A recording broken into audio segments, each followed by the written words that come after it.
mercy on our soul. Yeah, boy. Day Friday, I think it's about 11 o'clock now.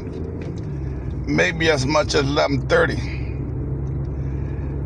Oh, I just left our Upa house and I'm on my way back to you know where. The Rehabilitation Center. Yep. Let me give y'all an idea of what the weather's like. It's overcast. Overcast, relatively high humidity. Probability of rain at or about 40-50%. And current temperature probably about 75-80 degrees. 75 to 80 degrees. I imagine a slight wind coming in from the northwest at or about 2-3 miles an hour. Yeah, that's your weather report for today. Like I said, today is Friday. I believe it's the 20th. Friday the 20th, I believe. I'm not sure. Don't quote me on that. Could be the 19th. I believe it's the 20th, though. Anyway, I'm on my way back to Spectrum. Spectrum. Man, I'm so sick of messing with these folks down there. It's pathetic. I went down there yesterday to get the boxes. Okay, I went down there yesterday. They gave me 2 hotspot boxes. I guess you call them hotspot boxes. But they didn't give me the modem. And they did not give me the router. I didn't know you need a modem or a router for these boxes. So I had to go back down there yesterday evening at about 5 o'clock, I guess, to get the modem and the router. Well, that worked out okay. I got the modem and the router. Go home, plug everything up. Ready to go. And wouldn't you know it, the router is not serviceable. What happens when you plug the router up to the modem? The modem light up, gives you a blue light telling you everything is okay. It transferred that information to the router. The router should light up and give you a blue silent light telling you everything is good to go. But in the case of the router I got, it's a blinking red light, which means not ready. Everything is not good to go. So that being the case, there's no way you're going to connect to the internet. No way, Jose. Just ain't going to happen. So I have to take the router back and get another one. Because it's non-functional. Anyway, shit. Once I get through with that, I gotta meet Madam Lisa at the Rehabilitation Center. Our father gave me a couple of tasks he wanted me to take care of, and I'm in the process of doing that also. Yep, get that done. As y'all know, our father came home yesterday for a very specific purpose. Didn't quite turn out like that. But anyway, he stayed in the house last night and they took him back this morning to his treatment. And from there, everything is in line to return him to the rehabilitation center. The rehabilitation center. And that's pretty much where he's going to remain. For the most part, we're focusing on long-term treatment, if that's a possibility. There are a couple of certification that must be met before that happens, but if we can get that done, then there's a chance that we'll put them in long-term care. Oh boy, I'm about to miss my damn turn. Anyway, I'll tell you this. Our father essentially needs round-the-clock care, 24-hour care. And I'm telling you, that is a tall order. It'll wear one person out.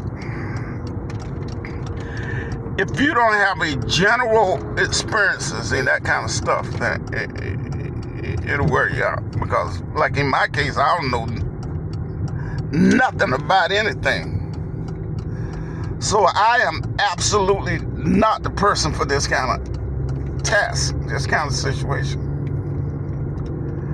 Some people does it better than other ones, and some people, like in my case, doesn't do it very well at all. And besides, my mobility is rather limited. I can't get around that dang on good. And in our father's case, he need constant monitoring. And it takes somebody with a caregiver type background to have any idea what other kind of things you need to be aware of and you need to be on the lookout for. What the expectations are and how to deal with these kinds of situation that pops up here and there and there and here and all that kind of stuff. So personally, I'm really not capable of this kind of. I don't have the mental capacity for this kind of stuff. You're looking at somebody who's 65 years old here, who never even babysit a baby. I ain't never even babysit a baby. Nobody has ever left me in the care of their babies. I never changed a diaper on a baby. But I digress. It is what it is. And so I think our father would be far better served in a 24-hour facility where they're constantly monitoring this situation and making sure everything is in order. Like monitoring his blood pressure, his sugar. They monitor his heart rate. And they come in and they make adjustment to his, they reposition him in the bed and all that kind of stuff, and elevate the head and elevate the feet and all that kind of stuff, man.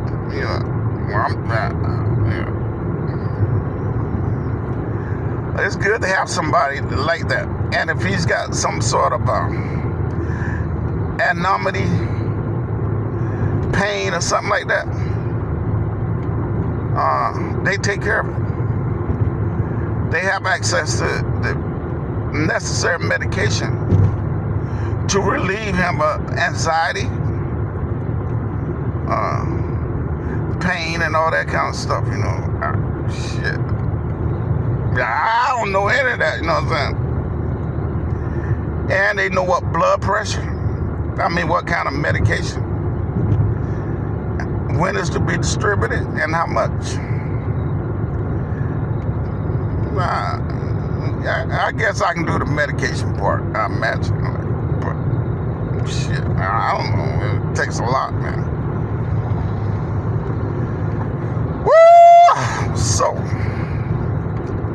I think we back at square one, at least for right now. And my recommendation is that this is where our fathers better serve.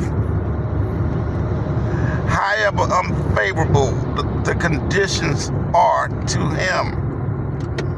Certainly, he the last person wants that. But then, just because our father found himself in that state of inability, disability, whatever, doesn't mean life stops. Life goes on. Everybody else around him that is associated with him, life goes on. So, however inconvenient that is, essentially, people still gotta maintain their life too, you know what I'm saying?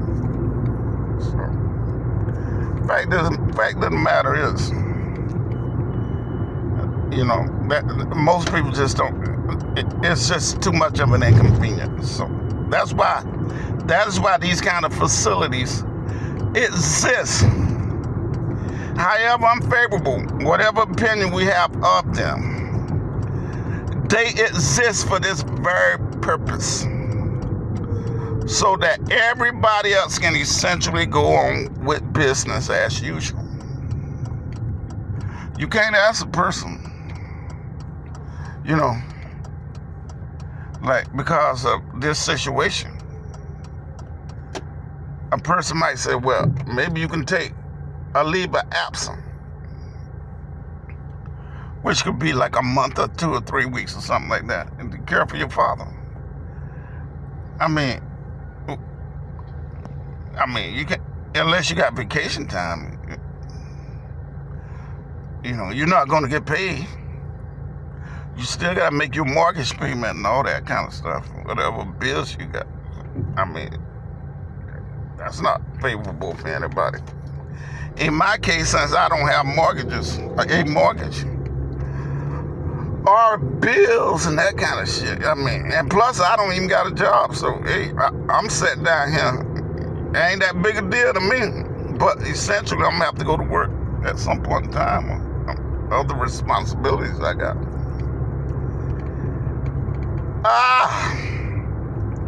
But you can't expect anyone else to do it. Again,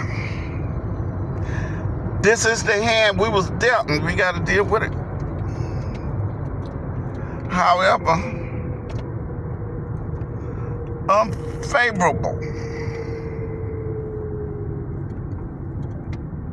Man, oh man, oh man. And people can't just give up their lives to deal with this situation. And the facility,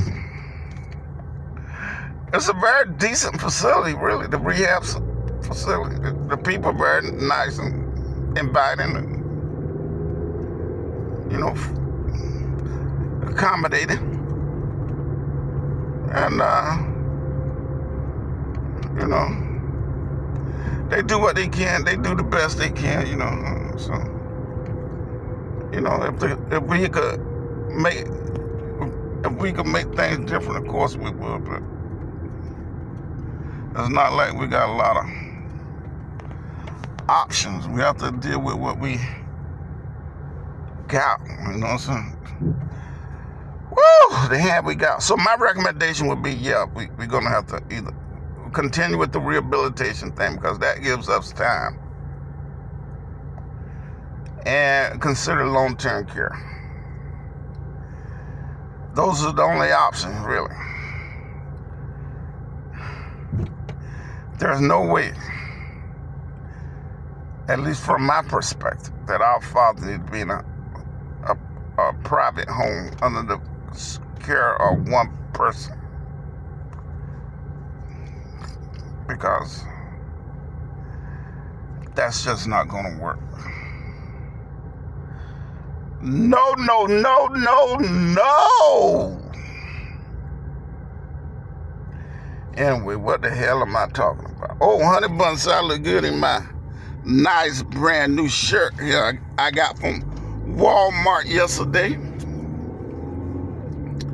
My nice shirt I should have washed it before I wore it. But I didn't. This is a $12 shirt. One of them cheap Walmart brand. I think it's called George or something. Pretty much a Walmart brand. And I took me a nice shower today. Like I said, our father was in the house yesterday, last night. We kept trying to accommodate him, which is a tall order. By no means is that a short order. Finally got to bed by 11:30 last night. Had to get up at 5 a.m. this morning, getting ready for the people to come pick them up to take them to dialysis and all that stuff. My hat goes off for the people that's helping me out. Okay. And that was pretty much it. After they came and took our father away at about 7 o'clock this morning, I went back to bed. Yeah, boy, I was so exhausted, man. I was rather exhausted. I mean, yeah, maybe about 40 years younger.